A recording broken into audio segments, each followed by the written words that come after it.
अब अगर पिछले कुछ हफ्तों की बात करें तो डेफिनेटली भाई फुटबॉल वर्ल्ड में काफ़ी सारी स्टोरीज प्रोग्रेस कर रही है। चाहे हम बात करें किस तरीके से हंसी फ्लिक जहां एक तरफ ला लीगा की टाइटल लेके भाग ही रहते हैं, मतलब बिल्कुल सपाट, वहीं अब यहाँ पर रियल मैड्रिड के पास पॉसिबल चांस है कि वो 2 पॉइंट की बढ़त बना सकते हैं अगर वो अपना बचा हुआ गेम जीत जाए। वहीं एट द सेम टाइम यहाँ पर आप देख सकते हो क्रिस्टियानो रोनाल्डो स्टिल वो 1000 गोल की तरफ यहाँ पर डांडी मार्च चल रहा है उनका। लिवरपूल अनबीटन है, ऑफ कोर्स यहाँ पर अगर लेवरकुजन की बात करें वो अनबीटन उनका यहाँ से हट चुका है। वो अनडिस्प्यूटेड रहने का तरीका जो था वो कहीं ना कहीं यहाँ पर डाउनफॉल पे आया। लेकिन इन सब में एक मेजर स्टोरी लाइन जिस पे अभी तक इस चैनल पे बात नहीं हुई है एक्सक्लूसिवली, वो है भाई मैनचेस्टर सिटी क्वेश्चन मार्क। भाई मैं डाउनफॉल कहने में भी थोड़ा कतरा रहा हूँ, लेकिन at the same time I think यहाँ पर मैनचेस्टर सिटी के रिगार्डिंग एक चीज़ तो बहुत कंफर्म है कि क्राइसिस तो है, और क्राइसिस बहुत तगड़ा है, और क्राइसिस हर डिपार्टमेंट में। हालैंड को ले लो, हालैंड के 5 मैच में शायद से 10 गोल थे, और अब यहाँ पर 12-13 गेम्स में उसके 12 गोल है। समझ रहे हो, पिछले 5 गेम में डंक आई थिंक उसने 1 मारा है शायद से ब्राइटन के अगेंस्ट। लेकिन अर्लिंग हालैंड के रिगार्डिंग ना बहुत बड़ा नोशन है कि अर्लिंग हालैंड या तो गोल मारेगा या फिर वो लिटरली आपको आपके हाल पे छोड़ देगा, आपकी टीम 10 बंदों के साथ खेलेगी। गार्जुला की बात करें, ऑफ कोर्स यहाँ पर भाई अपना चेहरा खरोच रहा है, लेकिन उस खरोचने से भी कुछ खास फायदा हो नहीं रहा, क्योंकि इस पॉइंट ऑफ टाइम पे तो देखो भाई यहाँ पर गार्जुला भी एक क्राइसिस में तो है, और एक ऐसी क्राइसिस में जहाँ पर गार्जुला पर्टिकुलरली अगर हम 2000 ऑलमोस्ट 16-17 साल के अपने टॉप करियर 2008 की बार्सिलोना से लेके कभी तुमने गार्जुला को पिदते हुए देखा है? And this is the first time गार्जुला इस टेरिटरी में आया है, तो भाई वो भी क्राइसिस में। Manchester City as a club काफ़ी बड़े क्राइसिस में है, क्योंकि भाई वो यहाँ पर 9 पॉइंट पीछे हैं। यहाँ से प्रीमियर लीग का टाइटल वो कमबैक करेंगे, किस पे करेंगे? लिवरपूल पे। वो तो खुद हारती हुई नहीं दिख रही। बट यहाँ पर सबसे पहले हम इससे पहले कि डीप डाइव करें, पहले समझ लेते हैं एक क्वेश्चन जिसको मैं एपिसोड की शुरुआत में क्लियर कर देता हूं। क्या पेप गार्जुला सैक हो सकता है? नहीं भाई, उससे पहले मैं सैक हो जाऊंगा भाई। गार्जुला कैसे सैक हो सकता है? मैं ये मान के चलता हूं कि इवन इफ अगर मान के चलो कि मैनचेस्टर सिटी 115 के 4 से जो भी है उन पे, जो भी है वो एसीबी प्रद्युमन दया जो भी करेंगे उनके, अगर वो चैंपियंस लीग में चैंपियनशिप में अगर सेकंड टियर लीग में अगर वो रेलिकेट भी आते तो भी पेप गार्जुला रहता। ये दोनों के बीच में रोमांस है जो भी है। अगेन अगर पेप गार्जुला यहाँ पर बाहर वर्स्ट केस क्या हो सकता है मैनचेस्टर सिटी के लिए? मतलब ये भी आई थिंक डिस्कशन के लिए बहुत बढ़िया पॉइंट है, बहुत बढ़िया सवाल है फुटबॉल एंथुसियास्ट के लिए कि भाई यहाँ से ये बात छोड़ दो इस पॉइंट ऑफ टाइम पे कि प्रीमियर लीग जीतेगा कौन। बहुत मतलब मेरे को समझ में नहीं आएगा। मैनचेस्टर सिटी यहाँ से प्रीमियर लीग जीत गई तो क्या मैनचेस्टर सिटी की जितनी तारीफ होनी चाहिए, मैं तो भाई गीले रुमाल से चूतड़ तोड़ दूंगा लिवरपूल के मैनेजर की। आर्ने स्लॉट यहाँ से नहीं हार सकता, यहाँ से हार ही नहीं सकता। और एक तो मेरे को समझ में नहीं आ रहा कि आर्सेनल वाले अपने आप को कैसे घुसेड़ रहे हैं। आई मीन घुसेड़ सकते हैं, लेकिन फिर उतना तो चेल्सी वाले भी घुसेड़ सकते हैं, दोनों की सेम ही पॉइंट है। बट यहां से मैनचेस्टर सिटी वर्स्ट केस क्या होगा? चैंपियन लीग से बाहर हो सकते हैं, यानी कि टॉप 4 के क्वालिफिकेशन से वो बाहर हो सकते हैं, और इसके भी अच्छे खासे चांसेस है अगर गार्जुला ने इस चीज को जल्दी सॉल्व नहीं किया। और उसके लिए जनरल ट्रांसफर मार्केट में कुछ ना कुछ इमरजेंसी फंड तो भाई यूज करना पड़ेगा, लेके आना पड़ेगा भाई हबीबियों को। लेकिन अगर वो भी हो जाता है तब भी सैक नहीं होगा, और होना भी नहीं चाहिए। हिस्ट्री लिखी है उस बंदे ने, इतिहास लिखा है। एज मच एज आई मेरा फेवरेट तो नहीं है गार्जुला, बट अगेन जो उसने काम किया है वो इजी नहीं है, और वो मेरे को लगता है आने वाले 10 साल में कोई करेगा भी नहीं उसको, मे भी 15 साल, पता नहीं होगा भी कि नहीं होगा, कह नहीं सकते। जितना जिडान चैंपियन लीग 3-पीट है, आई थिंक मैनचेस्टर सिटी का ये भी भाई 4 इन अ रो तगड़ा है, कुछ अलग ही लेवल का खेल गया है यहाँ पर। ऑफ कोर्स तुम्हें तो काफी सारे लोग होना भी चाहिए कि 115 चार्ट कुछ तो होगा उसका, लेकिन स्टिल जो उन्होंने किया है 115 बाद में देखी जाएगी, लेकिन जो किया है वो एक्स्ट्राऑर्डिनरी है। बट सबसे पहले भाई यहाँ पर ये बात कर लेते हैं कि भाई मैनचेस्टर सिटी में जो सबसे बड़ी प्रॉब्लम है क्या वो रॉड्री की एब्सेंस है।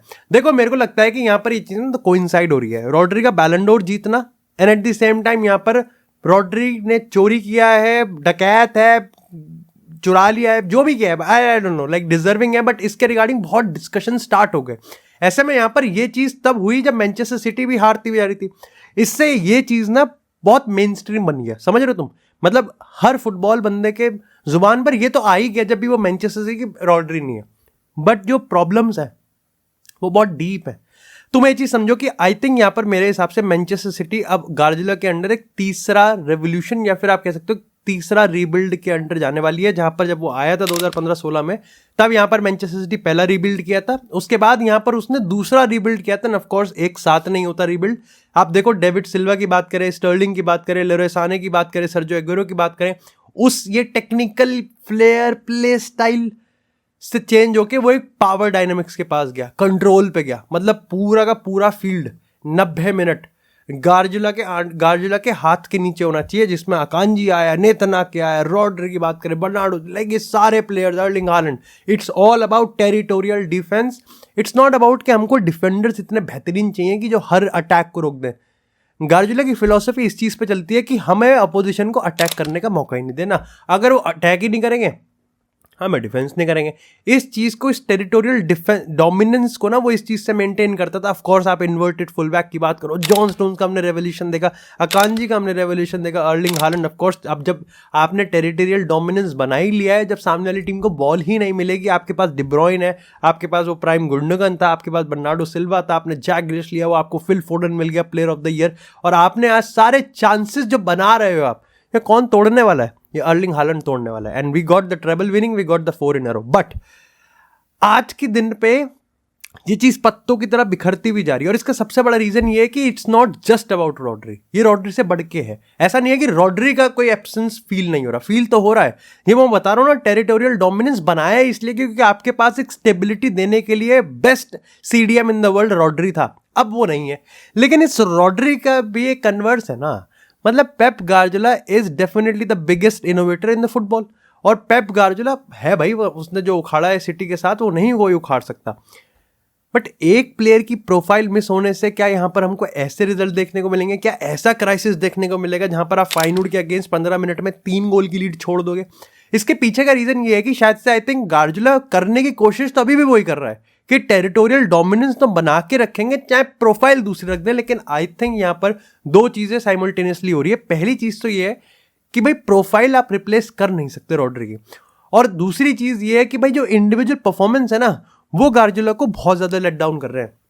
लाइक अगर हम अभी पिछले 5-6 गेम्स की बात करें तो कौन ऐसा प्लेयर है जो कि इंडिविजुअली लिफ्ट अप कर सकता है? फिल फोडन गायब, अर्लिंग हालैंड तो आप मान ही नहीं सकते। लाइक अर्लिंग हालैंड तो पहले भी हम ये लाइक पहली बार ऐसा थोड़ी हुआ है, बस ये है कि यहाँ 5-6 गेम जहां पर अर्लिंग हालैंड भी फ्लॉप है, सिटी भी फ्लॉप है, सब फ्लॉप हो रहा है। तो Erling Haaland is not the main culprit, क्योंकि गार्डियोला वांट्स अर्लिंग हालैंड कि भाई तू बस फिनिश कर दियो, तेरे को काउंट ही नहीं करना बिल्डअप में। डी ब्रुयन नहीं है, अवेलेबल ही नहीं है। फिल फोडन गायब, खेले हैं सारे गेम गायब, ग्रिलिश का पता नहीं।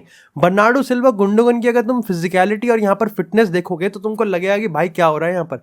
दी अमाउंट ऑफ पैसिवनेस जो वो गेम में दिखा रहे हैं, और देखो मैं इस चीज पे ये भी मानता हूँ कि इसको थोड़ा ओवरब्लोन किया जा रहा है, क्योंकि जो टीम्स को फेस कर रहे हैं, चाहे आप यहाँ पर नॉटिंघम फॉरेस्ट की बात करो, चाहे आप ब्राइटन की बात करो, आप टॉटनम की बात करो, ऑफकोर्स लिवरपूल की बात करो, टैक्टिकली इतने प्रोएक्टिव है। लाइक चोदले पोगलू का तुमको पता ही है, तुमको आर्ने स्लॉट का भी पता है कि वो लिवरपूल को किस तरीके से फील्ड करता है कि ना। ब्राइटन की बात करो, दे ऑल के अगर आपने इनके अगेंस्ट पैसिव रखा ना तो खत्म है भाई। दे लाइक दे 1-2 इतनी बढ़िया वो प्रेसिंग को आपके प्रेसिंग को बीट करने का दम रखते हैं। और वहां पर Manchester city without fitness, without correct profile, और आप लाइक एक चीज मैं और भी कहूंगा, रॉड्री का आई थिंक जहां पर हम लोग मेजरली ये भी बात करते हैं कि वो स्टेबिलिटी भी देता है, आई थिंक जो सबसे बड़ा पॉइंट है जहां पर लोग इसका डिस्कशन करते हैं कि आउट ऑफ पोजीशन, यानी कि सिटी जब काउंटर्स को डिफेंड करती है तो वो रॉड्री को बहुत मिस करती है। And this is actually correct.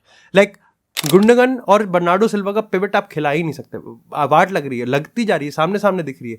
Bernardo Silva का जो इस समय परफॉर्मेंस आ रहा है खराब, गुंडोगन की अगर आप परफॉर्मेंस की बात करोगे खराब, अगर आप रिको लुइस की बात करोगे, काइल वॉकर खराब, एब्सोल्युटली भाई शैम्बॉलिक परफॉर्मेंसेस आ रही है। लेकिन अगर हम यहां पर ऑफेंस की भी बात करें, मैनचेस्टर सिटी उतनी ही टेरेबल है। लाइक अगर आप यहां पर फिल फोडन के शॉट्स टेकन की बात करोगे और उस पर एक्सजी की बात करोगे खराब।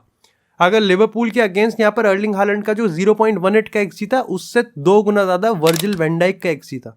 आई am just trying to contemplate कि आप ऑफेंसिवली कुछ क्रिएट नहीं कर रहे, आपके इंडिविजुअल प्लेयर भी कुछ क्रिएट नहीं कर रहे। और यहीं पर ही दिक्कत है कि आई थिंक ऐसा नहीं है कि पेप गार्डियोला का सिस्टम अब ये चलेगा ही नहीं, चलेगा तो है, बट उसको चलाने के लिए जो परफॉर्मेंस है, इंडिविजुअल परफॉर्मेंस है, जो प्लान को एग्जीक्यूट करेंगे उनकी भी खराब परफॉर्मेंस आ रही है। ये क्या साइकोलॉजिकल है या फिर एक फिजिकल डिमांड है कि एट द सेम टाइम यहाँ पर आप देखो कि रोटेशंस नहीं हो रही हैं। अगर हम देखें तो बर्नार्डो सिल्वा भी लगातार गेम खेलता जा रहा है। अगर हम काइल वॉकर की बात करें, फिल फोर्डन की बात करें, और ऑल प्लेइंग, और कोई नहीं है। सेम आप लाइक जूलियन अल्वारेज जैसे प्रोफाइल को आप बहुत ज़्यादा मिस कर रहे हो, और ये बहुत बड़ी चीज़ है। तो ऑफकोर्स अगर आप कंक्लूड करने पे आओगे तो यहाँ पर ना ही पेप गार्डियोला अपने प्लेयर्स को बेस्ट प्लेटफॉर्म दे पा रहा है इस पॉइंट ऑफ टाइम पे, जो कि उनको इनेबल करेगा कि भाई तुम अपनी बेस्ट परफॉर्मेंस डालो। और एट द सेम टाइम यहाँ पर जो भी गार्डियोला प्लेटफॉर्म दे रहा है, जो भी सिस्टम वो यहाँ पर डिप्लॉय करने की कोशिश कर रहा है, उसके प्लेयर्स यहाँ पर उस चीज़ को एग्जीक्यूट ही नहीं कर पा रहे। ऐसे में ये भी एक सवाल खड़ा होता है कि भाई ये टीम क्या साइकोलॉजिकली इतना उतर चुकी है, क्या फिजिकली इतना थक चुकी है कि यहाँ पर एक गार्डियोला के सिस्टम को अब इंप्लीमेंट ही नहीं कर पा रहे। ये वही टीम है जो कि यहाँ पर डेफिनेटली प्रीमियर लीग को तोड़ती हुई आ रही है और अपना ट्रेवल कंप्लीट करके आ रही है। और दूसरी चीज ये भी होती है कि हाँ भाई देखो, इतना एक ड्रॉप ऑफ तो डिजर्व करती थी सिटी भी। ऑफ कोर्स भाई अल्टीमेटली वो भी इंसान ही है, एक ड्रॉप ऑफ आना लाजमी। और गार्डियोला इसको बहुत टाइम से मानता हुआ भी आ रहा है कि हम जो खेल रहे हैं वो आज नहीं, पिछले साल के अगर तुमको इंटरव्यू उठा लो, पिछले 6 महीने के कोई इंटरव्यू उठा लो, वो इस चीज़ को बोलता हुआ आ रहा है। वो इस चीज़ को यहाँ पर बोलता हुआ आ रहा है कि डेफिनेटली भाई ये ड्रॉप ऑफ आना ज़रूरी है और आएगा। But at the same time अगर वो पिछले 5-6 गेम हारते हुए जा रहे हैं तो ऑफकोर्स इट वुड मतलब क्रिटिसाइज का तो बनता है। यहाँ से सोल्यूशन क्या है? आई थिंक ये 2 सोल्यूशन सबसे पहले आ रहे हैं। वो ये है कि भाई केविन डी ब्रुयने, अगर आप पिछले 5 गेम की बात करोगे, गेम वीक 4 से लेके गेम वीक 11 तक वो आया ही नहीं है, अवेलेबल ही नहीं है। डी ब्रुयने इज द पर्सन जो कि अर्लिंग हालैंड को यहाँ पर अनलॉक करेगा। दूसरी चीज़ है कि भाई गुंडोगन और यहाँ पर अगर बर्नार्डो सिल्वा की बात करोगे, उनके फिजिकलिटी नंबर्स तुम उठा के देख लो, वो इतने बड़े ड्रॉप ऑफ हुए हैं। तो आप मैथायस नूनेस को लो, लेकिन अगर यहाँ पर एक्सपर्ट्स की बात करें या फिर जो एनालिस्ट लाइक जितने भी एनालिसिस इस समय मैनचेस्टर सिटी पे हो रहा है, पहली बात तो मैं तुमको एक बायस बता दूं, कोई फिल फोर्डन को नहीं तोड़ रहा, जबकि तोड़ना चाहिए। लाइक गिवन द फैक्ट जिस तरह में राशफोर्ड को या फिर कभी इंग्लैंड हारती है या फिर कुछ होता है तो वो साका की फोटो डाल देते हैं, बट अभी कोई फिल फोर्डन पे सवाल भी नहीं खड़ा करा। डार्लिंग है शायद से। But I think the point is कि यहाँ पर मैथायस नूनेस का एक रोल होना चाहिए, सिग्निफिकेंट रोल होना चाहिए। और यहाँ पर डेफिनेटली भाई जैक ग्रिलिश का एक रोल होगा। लाइक मैं जैसे बता रहा हूँ ना कि एनालिस्ट के हिसाब से जैक ग्रिलिश को आपको LCM का रोल देना पड़ेगा। Bring Doku at left wing और आप यहाँ पर जैक ग्रिलिश को दो। सबसे पहले तो जैक ग्रिलिश के पास वो विजन है कि वो ऑफेंसिवली वो खोल सके, वो क्रिएटिविटी उसको चाहिए। You need to have that Manchester City back, क्योंकि अभी भी यहाँ पर ऑफकोर्स 4 हफ्ते बचे हैं नए जनवरी ट्रांसफर, और उसमें भी क्या ही कर लोगे। लाइक इलीट ट्रांसफर, जनवरी ट्रांसफर मार्केट कभी किसी भी एंगल से इलीट नहीं हो सकती।